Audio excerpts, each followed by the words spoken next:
You know who else likes to win? Katie Johnson likes to win. And let's start there. Let's start with Angel City versus Orlando Pride. Orlando, the hosts in this one, their home opener in week 2. But unfortunately, they're not able to pick up a result in this one. Comes down to the death, the absolute death. 9 something plus minutes of stoppage time, a 2-1 scoreline for this one. A PK conversion by Claire Emsley for the Pride, or excuse me, for Angel City. Messiah Bright, the rookie, getting the goal scoring happening for the Pride in this one on her rookie goal scoring debut. And Katie Johnson with the game winner. Lisa, we got to start with this game first because it's the most fresh in our mind. People are joining us from perhaps watching this game already. Had a lot of fun watching this. It was the headliner. It was the one game on Sunday for everyone to tune into, and it kind of had a little bit of NWSL After Dark energy, despite it actually not being that type of kickoff. I loved some of the energy that we saw between both these sides. You know, Orlando, despite not hanging on for a result, I think you could see some improvements, I think, from week 1 to week 2. And I think had the scoreline ended a different way, maybe we don't echo that similar sentiment for Angel City, but winning often for a lot of people means short memories. And while maybe there were some interesting things between the lines for Angel City that we would like to maybe see improve, they're still walking away with all 3 points in this one.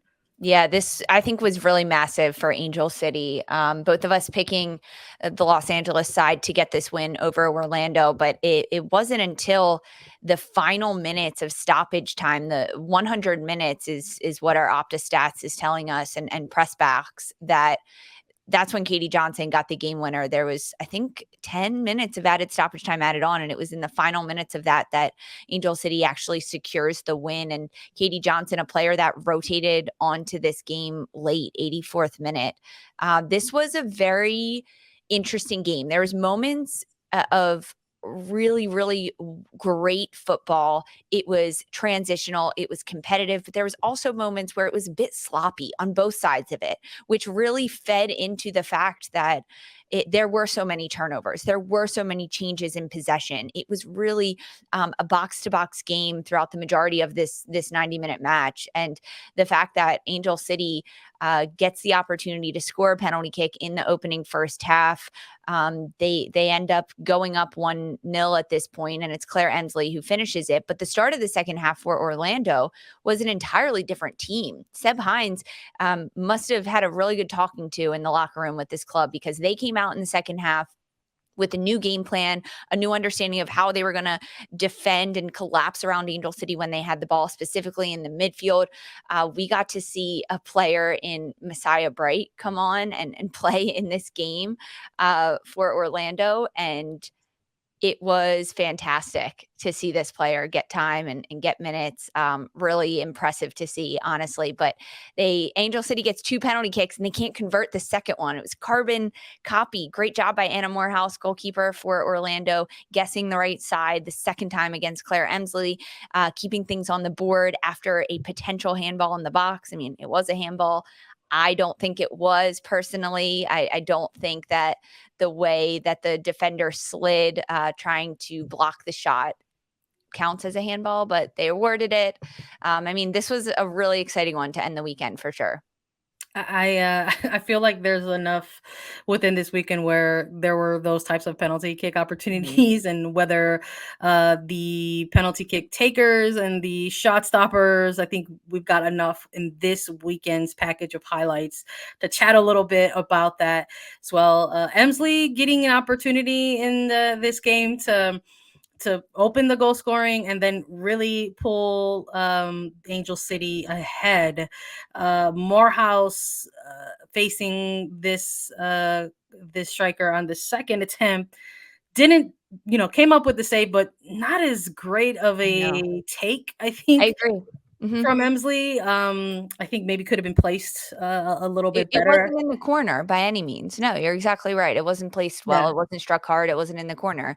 I Um, think my initial reaction was just kind of like that makes Caroline's penalty even cooler. Like in my opinion, we're gonna talk about oh, that. we've gotta We're talk gonna talk about about it. that when we get to that game for sure. But I think maybe some cause for concern. I think at that point when you are given that opportunity and you're not able to convert, and you're at this point maybe you're playing Mhm. some questions in your head like, okay, where is this team? Where are we going to see some improvements in the next week to come? Because it just looks like it's not going to happen tonight. And then there was another potential penalty, but Katie Johnson in this review was ruled offside, so that wasn't ultimately awarded. But this very late game corner kick opportunity, Emsley takes it in and the service in. Katie Johnson there to put it away. Morehouse in the Yeah. vicinity in the area, but just not getting Unfortunate.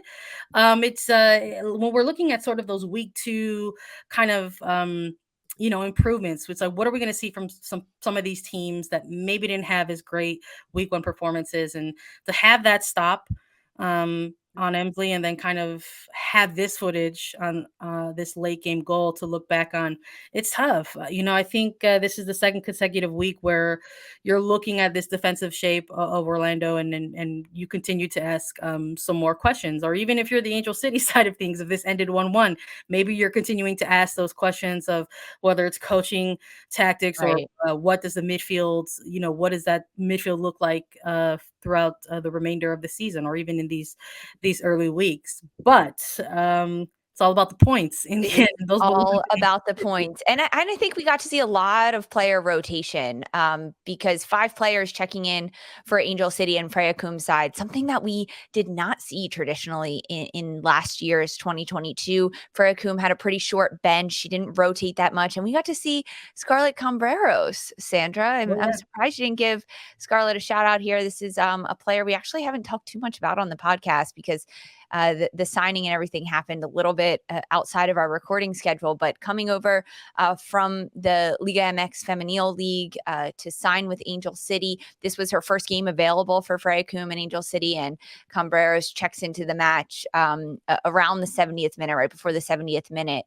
And we got to see a lot of different looks. And I think the substitutes for Freya Coom were helpful. It did throw off the rhythm for Angel City a little bit, but Katie Johnson coming in off the bench and ultimately getting that game winner, just causing a bit of chaos and hecticness inside the box is exactly what you need, Yeah. especially in the waning minutes of stoppage time when you're tied and you're looking for those 3 points on the road.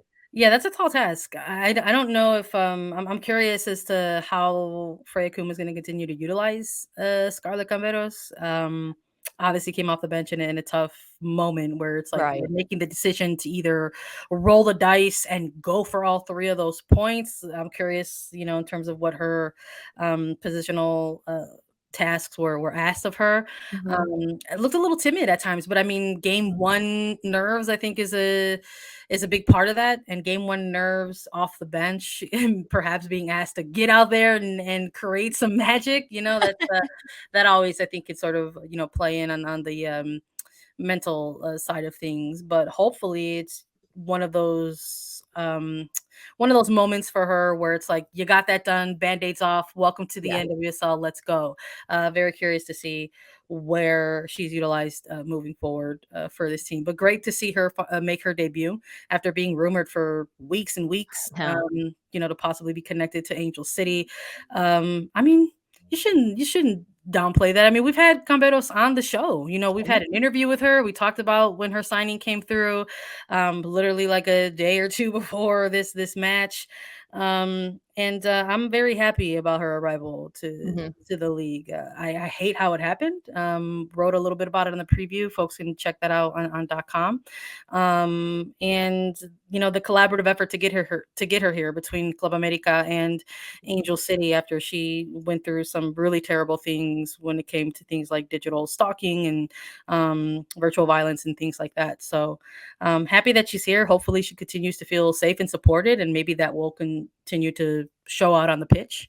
But big weekend, honestly, for Mexican international players in the league. I'm here for it. We're going to continue to talk about it because there's another game where we have to talk about that as well. But let's keep going with some of the action that took place around the league. We want to touch on Racing Louisville and Washington Spirit before we take a break, because this game we both had down as a draw. So we're going 2 for 2 here between the two of us. We went Angel City, and then we did have this as a draw, but we wanted to have fun with it. We also tried to attach score lines to it, and we thought, I think, a scoreless draw. Then I put like a 1-1 on it. We're like, what's going to happen? And you know what happened? Both of these teams delivered goals. A four-goal game between the Spirit and Racing. 2-2 between these teams, and they split the points. Nice debut for the new kids for Racing Louisville. Double for Hatch, a debut goal for Ari Borges, and Abby Ursig saying, "Hey, aren't you happy you traded for me?" Yeah.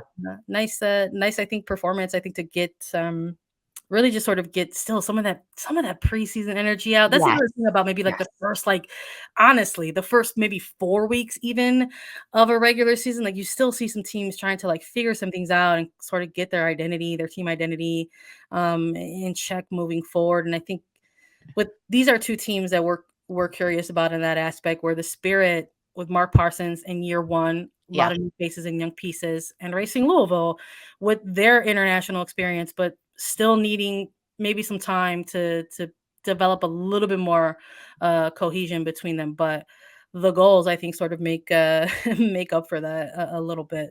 Yeah, this game was very exciting. It started early with Washington Spirit. I mean, the conditions for those that didn't get to watch this game were less than ideal for either side. It was played at Lynn Family Stadium. It was Louisville's home opener, and there was a wind advisory. So 25-mile-an-hour winds. It was really tough and difficult to control the ball in the air, to send crosses in. We saw players mishitting the ball. It looked pretty bad at times if you weren't aware of the situation. And then as soon as you saw the flags in the corner of the screen, if you were watching at home and you realized that they were on a right angle out from the flagpole, you realize, okay, it's pretty windy there. It's tough. But starting early with Ashley Hatch finding her groove, this is why she won the Golden Boot a handful of years ago. This is why she has been successful with Washington, and why Hatch has been most recently called up to the United States women's national team to find the back of the net, to score goals. And she did that in the 16th minute and the 32nd minute, two back-to-back goals, essentially, that looked the same. If you're watching the highlights, sometimes it's actually difficult to see the difference between these because they were really very similar.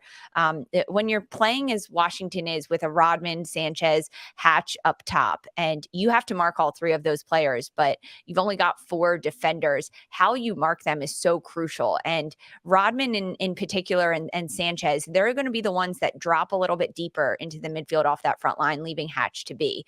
And if you have your 2 of your 4 defenders stepping with Rodman and Sanchez to not give them space between the lines, that leaves Ashley Hatch 1v2 against your 2 center backs. That's exactly where Ashley Hatch wants to be. That's where we saw Hatch get these opening 2 goals for Washington. She was left alone with 2 center backs. She makes a great little inside out back shoulder run, and she's able to get on the ball on a bit of a breakaway, a quick touch turn shot.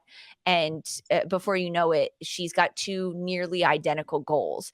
Racing Louisville then adjusts how they're going to play a little bit. They decide, we're going to give Sanchez and Rodman more space between the lines and not allow Hatch to run the play and dictate so much of our defensive shape. That's when things started to change. Racing Louisville trying to get on the positive side of things, especially towards the end of the first half. And coming out in the second half, the 46th minute, Abby Ursig finds the back of the net on a corner kick set piece, and in a dominating header from Ursig, and Louisville's feeling momentum. They're back on board, and they're back running with things. There is really good moments. I think you mentioned Ari Borges getting the equalizer at the end for Racing Louisville, an incredible shot by her. But honestly, to me, that goal falls on really poor defending and clearance from Washington. They couldn't get the ball out. They couldn't clear it. And Borges finds the back of the net. Uchenna Kanu, a player that I wanted to see more of, unfortunately had to be substituted off right at the end of the first half. But I think a lot of positives from both of these sides, building on last week. Racing Louisville coming off a scoreless draw against Houston. They now find the back of the net 2 times in this goal. That's a huge improvement over last week's without being able to get a goal. Yeah, I love hearing your some of your perspectives and takes on this game, because I know you were on the local call for this one, so you have like multiple multiple views of a game like this. Honestly, I'm gonna disagree a little bit with Canoe. I thought it sucked when she had to come out of the game. Yeah, me With too. that I wanted to scary see more of collision. her. I was like, oh well, that we're not going to get the opportunity to maybe see a player like that kind of build into the Yep. game. Especially coming off of that week 1 match, I thought showed a lot of promise and really good energy, right? So that kind of like was a little bit of a disappointment, but you always got to make sure that you're taking those types of collisions Mhm. seriously. So as a precaution, came out and seemed like the right call at the time. But I think like before we actually pivot to this break, like in your opinion, like because with the Spirit Mhm. and sort of going from their week 1 result to this result, what would you say, or how would you rate maybe their midfield shape from week 1 Mm. to week 2? Yeah, that's a good question. I think I think their midfield was better in the first week against OL Reign. Whether it was Sanchez in the middle or Paige Mater, the rookie, or Andy Sullivan, they controlled and shut down OL Reign's midfield more effectively than they did against Racing Louisville. Now, Racing Louisville wasn't also trying to play centrally. They really weren't. They were looking to go more through the width of the field and then try to get balls into the box. They were looking for the counter press, but I don't think I think Washington's midfield played better week 1 than they did week 2. But Washington's forwards, Rodman, Sanchez, Hatch, played much better week 2. They found the spaces, but once those spaces went away, they didn't problem solve in the second half to continue to find various spaces and get on the ball. That's something that they did struggle with, but that's going to come with time and growing into the game. Yeah, but I think defensively, Tara McKeown in the back line and the center back, along with Sam Staub, it's an interesting pairing, but Mark Parsons is high on that duo and really high on McKeown and what she can do defensively. We've mostly seen her higher up the pitch in a midfield or an outside winger position. All right. Well, Angel City taking all 3 points. Louisville and Washington splitting the points.